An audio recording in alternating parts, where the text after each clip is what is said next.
Hello, everybody, and welcome to another Momentum Monday. I'm Steve Holbrook. I'm fired up to be here today. For those of you that don't know me, I've been around business my entire life. My parents were entrepreneurs. My grandpa was an entrepreneur. So I was around it my whole life, and now I've been running a very successful business for the last 13 years. We have a couple hundred licensed agents with our brokerage. It's all across Canada. We're expanding now into the US, which we're excited about. So what I want to talk about today is, in my opinion, why I see most businesses fail. And I've seen a lot. I've seen a lot of successful businesses. I've seen a lot of successful entrepreneurs. But I've seen a lot of people fail.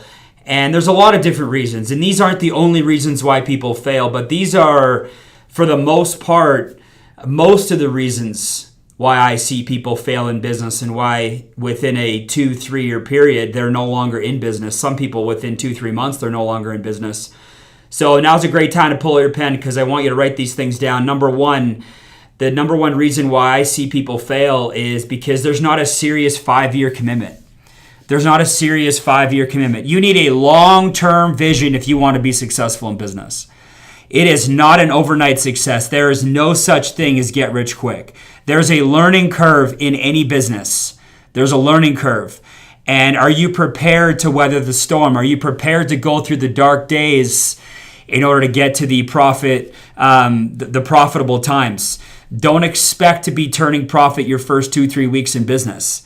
A lot of people, they go into business, they have these short-term visions, and all they're thinking about is just making money and replacing their job, and it's going to be so easy. And, people with small-term visions are the first to abandon ship.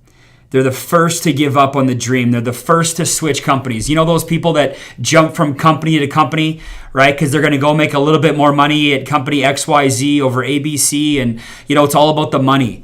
And it's all about, just focusing on making more money and squeezing more commission out of their clients. It makes me sick.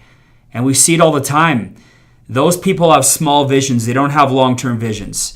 And those are the people that when they quit, they often blame the company that they left. They often blame other people. They never blame themselves, right? They never blame themselves. They blame other people. So that's the first thing.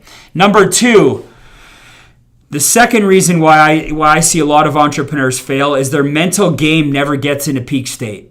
What do I mean by that? I mean, how's your mindset? Where are you at with your mindset? How's your personal growth? So many entrepreneurs, they spend so much time working in their business.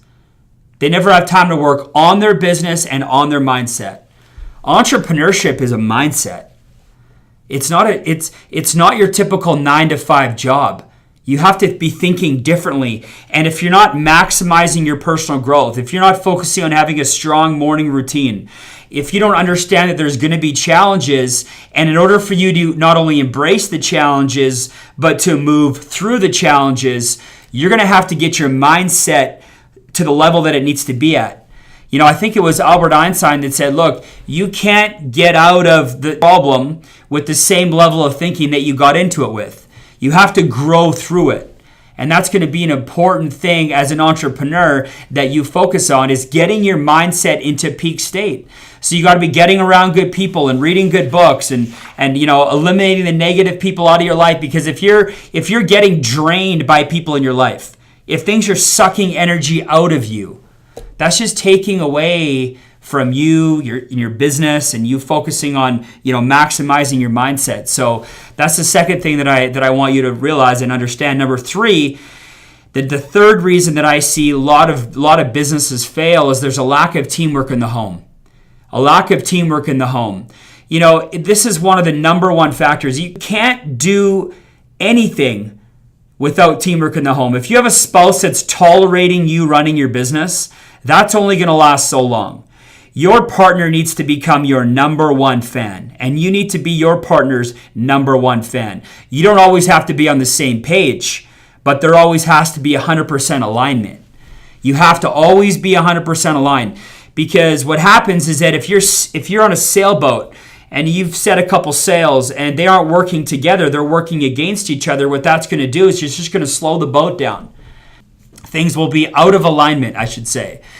And that's just what happens at home. It's like if you're driving a vehicle and you have two tires that are not aligned, you have to go in and get your tires aligned. I mean, it's the same thing. You don't always have to be 100% agreeing on everything, but you have to be 100% aligned. And I see it affects a lot of people. It's a team effort, right? You got to be going out as a unit. You want to be meeting people as a unit. You want to be prospecting people as a unit. You want to be running things as a unit. You might have different roles, but you have to be on the same page. It's super important to be on the same page. Number 4, the fourth reason I see entrepreneurs fail in business is they don't run their business like a business. They don't run their business like a business. Are you running this like your multi-million-dollar business, or are you running this like $1,000 hobby? Because it's going to start to pay you to the level that you treat it. Are you treating it seriously? Do you have a dress code? Are you punctual? How's your communication? How's the tracking of the business? Are you just throwing things against the wall and seeing what sticks? Are you tracking your progress? Are you trying different things and recording it to seeing what's working in your business? Man, it's like, Matt, Steve, I'm not making any money. Well, you're treating it like a hobby. And last time I checked, hobbies don't pay much, right? My friends down the block that have been collecting stamps for 20 years, they're not making millions of dollars doing it. Although I've heard that you can.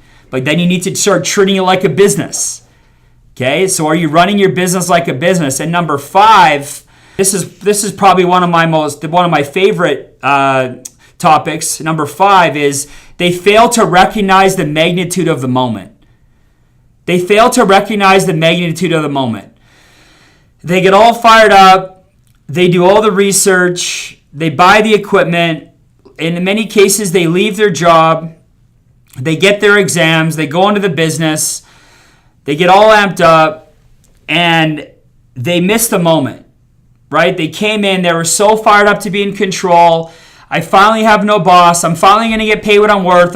All our family's goals and dreams are going to happen. And they fail to recognize the magnitude of the moment. They fail to understand that this is truly, for many people, their last shot at doing something big. I mean, how many opportunities do you get to go back into business for yourself? I mean, it takes time and energy and resources and commitment and your family. I mean, there's so many things to consider. But you're finally in business. This is your shot. And so many people just don't take it serious. And they miss it. They fail to recognize that this could be your one shot at doing something big that nobody else in your family has been able to do or complete. And get out of this situation and change the cycle. And finally have that life that you've always been, thinking about, but you just always thought that it just couldn't happen to you. The ball just never bounced your way. You just never got the break that you were looking for. Your luck hasn't really turned yet in favor. But yet it's sitting right there in front of you. And you have all the tools. And in many cases, you have the system. And you have the mentorship. And the opportunity. Man, 2018, this is the best time in the world to be alive for opportunity, business, and entrepreneurship. It's so many people just waste it. They waste it. Look, success is happening with or without you and with or without me. There's people that are becoming successful in business every single day. There's businesses that are thriving. There's businesses that are growing. There's businesses that are making money out there, and it's happening every single day. The only question is, who's the next person to step it up and get it done for their family or for their reasons? Whatever that might be. Who's the next person? Am I going to step my game up and go take my family from where I put them today to where I know they deserve to be? And we live a pretty comfortable life. I mean, man, 13 years ago, I was a baker at a restaurant making $11 an hour. And if I got a $1,000 paycheck in a 2-week pay cycle, I was fired up. I'd straight to the bar, right? Probably spent half of it on drinks, but I was fired up. That was a big deal to me back then, 13 years ago. Then I traded in my cook uniform. I got involved with a business that had a proven system where I could come in and I could run the system, and the system would start to run my business. And 13 years later, we have a little business that pays us over $750,000 a year. And that's not to impress anybody, right? We don't have a ton of debt. We travel the world. There's a lot of trips we go on that are paid for. I get to work every single day with people that I choose to work with. My family, my friends, my sister, my wife. I mean, it's unbelievable. But that's a business and a life that I wanted to take control of 13 years ago. And I didn't want to miss the moment. I got a great relationship with my 3 kids. They're why I fight. I love my kids. But I choose when I spend time with my kids. I choose the hockey practices that I take my son to. The ballet classes that I take my daughter to. I choose. No boss. I'm in control. But that's my why. That's why I'm here. That's why I'm in business. That's why entrepreneurship. But what are you willing to fight for? What do you want? What does buying your life back mean to you? What does it mean? What do you want? Man, don't miss it. Don't miss it. You can't hold on to your excuses forever. Your market, you don't have a huge market, you're scared, you're too old, you're too young, you're too busy. You know, you have friends that have tried business before for 2 months. They tried this company, they tried your company. It just didn't work out. Like who are you listening to? Where are you taking your advice? You got to get your questions answered. See, most people are too busy being broke. They don't have time to get wealthy. They don't have time to get wealthy. So don't quit on your dream. Make long-term plans to be successful in business. And sink your teeth into it. And get it going. And don't quit. And you're either going to be standing at the top of that mountain waving that flag, or they're going to find you dead on the side. But either way, you're not coming down. And that's who you are. So I appreciate your guys' time. And I hope you took those 5 things to heart. And I hope you guys saw some value out of that. If you want to connect with me, you can find me on Instagram at Holbrook's World. You could connect with me on Facebook. You can connect with me on Twitter. Look me up at Holbrook's World. I love you guys. We'll see you soon.